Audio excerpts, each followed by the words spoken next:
Well, we're going to start off this morning with a little fun exercise, and Kelsey's going to help us out. What we're going to do is we're going to pair up into different teams, and I think Kelsey has been working on pairing you guys up. Is that right, Kelsey? You can just nod if your hands are busy. All right, so she's getting us together in teams of 2, and what we're going to do in those teams, we're going to go into breakout rooms. And the first thing that you need to do with your teammate is identify an A and a B. So it should only take a couple of seconds to do that. It doesn't really matter. What one of you needs to be an A and one of you needs to be a B. And how we're going to start off is the A's. Your task is to extend invitations to your B partner to try and do something with them to get to know them better. And it doesn't have to be something that we do virtually. You can assume that possibly that you'll be in person if you want to do it that way. And you're just going to continually invite them to do things to get to know that person a little bit better. That's your task. B's, your task is a little bit easier for this time. Your assignment is to simply respond with no. Whatever your partner invites you to do, no matter how fun it sounds, no matter how excited you might be, your response is no. For a minute, but Yeah, I got kicked out of everything, Arthur. That it wasn't anything you said. yeah, I know. John, Jeremy just did such a good job of saying no that he just left the Yeah. room. I'm out of here. I'm not here. Well, hopefully you guys that got kicked out, we can get you caught up in the next round. We got a couple more rounds to go, but before we jump into that, let me get just a few reactions from people. I was able to observe Kelsey and Sharon, and it was obvious to me that Kelsey and Sharon really like each other, and Sharon had a real hard time, but she stayed true to her task, and she just said no to everything that Kelsey was offered. But how about the rest of you? Let me first ask from the B's, those of you that said no, what were you feeling like as you were rejecting all these fun things to go out and do? yeah, I'll start. I mean, what actually was sort of amazing for me is that he was actually picking all the stuff that I really love to do. Like, because I thought this was going to be really easy, and because he knew what you were going to say, but like he was really picking the things I really love to do. And I don't even know, like he and I haven't talked very often, so I thought that was sort of amazing. And it was kind of really hard to say like no to the Broncos. I'm a huge Broncos fan. Wow, yeah. It was hard. So anyway, he did a great job, and it did feel hard, even though you knew you were playing a game. It felt hard saying no to things that you really love. Thanks for sharing that, Travis. Anybody else would like to share? Felt very rude and uncomfortable. Okay. Yeah. I was sad because I know that I'm the A, but I invited Sharon to do so many fun things and she just didn't want to do it, and it was sad. Yeah, so great transition here, Kelsey. From the A perspective, kind of share with us what you were feeling as you were presenting all these great options and getting rejected. I mean, I almost felt like the next one would be the one. Like after the first couple of no's, like in my mind, it was like, oh, there's no way he's going to say no to this next one. I want to talk a little bit too about different unwritten rules, or rules of engagement is what I'm going to call them. And I want to hear your feedback about these different situations or different scenarios. What are the different unwritten rules of how we conduct our communication or how we behave in certain situations? So whether you're a regular church attendee or not, most of us have probably been to a church for one reason or another, whether it's a wedding, funeral, or a regular worship service. Talk to me a little bit about what are some of the rules for engagement or communication at a church? Nicole, you should go first with your Catholicism. I mean, yeah, being Catholic, I mean, we're constantly apologizing. So just thinking the whole time what we need to apologize for, what we're feeling guilty about. Okay. But truthfully, I guess maybe, taking notes as you're listening to the sermon, that would be one. Okay. You take notes, you said? Mm-hmm. Okay. I had a bad faux pas this weekend. My brother-in-law's grandfather passed, lived a great life. But, I got out to take communion, and there was like 7 people in the one line and 0 people in the other line. And I was like, okay, I'll just speed this up because I'm trying to get out of here. But I forgot that you have to walk all the way around the church once you do that. But staying in your lane at service is, and following the protocol does make everything run smoother. Okay. Good. Yeah. So certain protocols and so forth that take place in that church environment. There's things. But most importantly, guilt and disappointment. Okay. So certain things that we do and we don't do when we're at the church. What about a little league baseball game?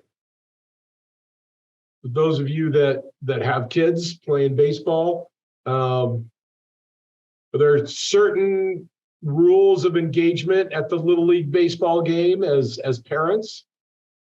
I'm not a parent, but I go to my niece's games all the time. It's soccer, baseball, same, but I have recently found out that you're not supposed to yell and coach from the sidelines, that's pretty much frowned upon.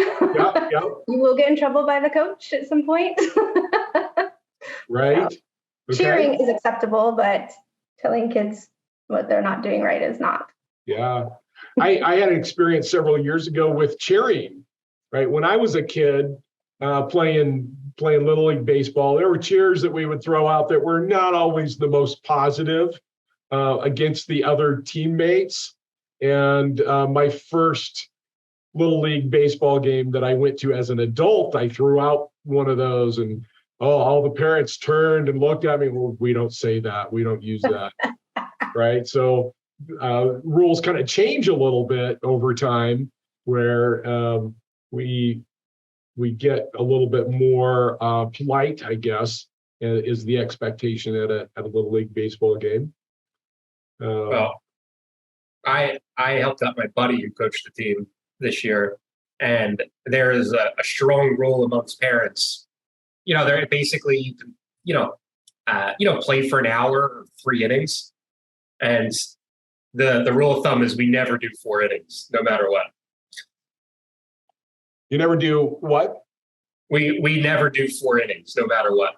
Okay. Like any coach that suggests it is shunned, out of management. Okay. So definitely some different rules of engagement in Little League baseball. How about in a library, when we go to a library? To be quiet. Okay. Be quiet, whisper if we have to speak. Okay. Any other rules that you can think of at a library? That's the big one.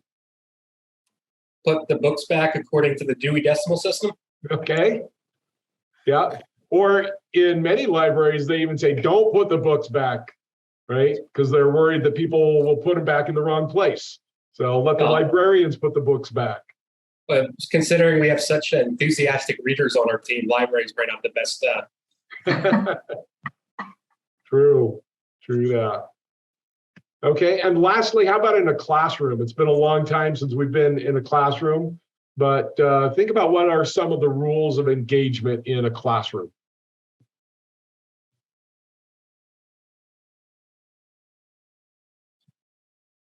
I mean, I think one of the things that I never did that I'm going to tell my kids to do is make sure that you always ask questions if you don't understand something. Be on time. Okay.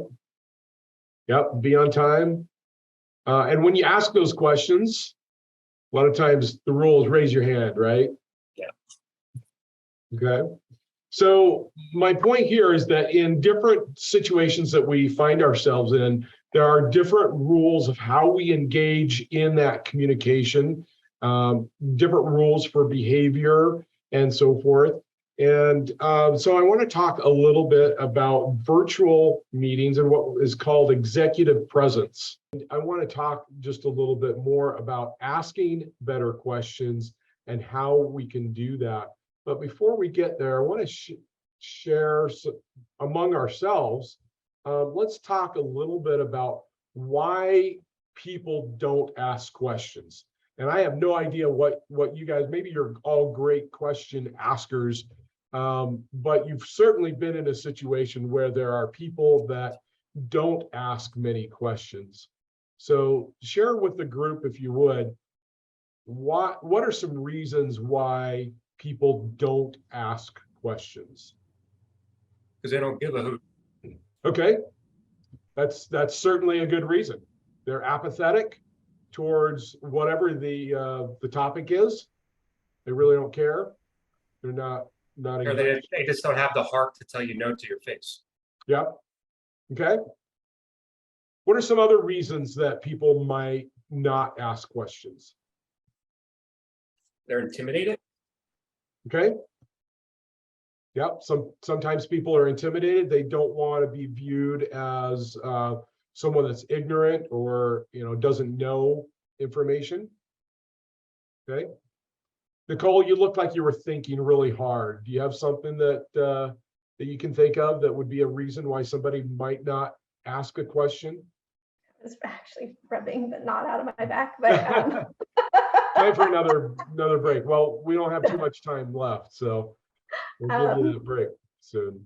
I mean, probably just not being engaged, I would say, just not really, kind of just to piggyback on what John said, just not really caring much and haven't really been paying attention, so don't have many questions to ask, I would say. Yeah. Okay. How about the Chris's? Either one of you, can you think of a reason why people would not ask questions?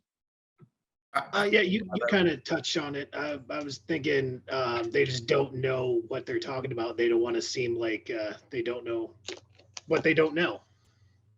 Okay. Yeah, maybe we've lost them somehow along the road. I've never really thought about.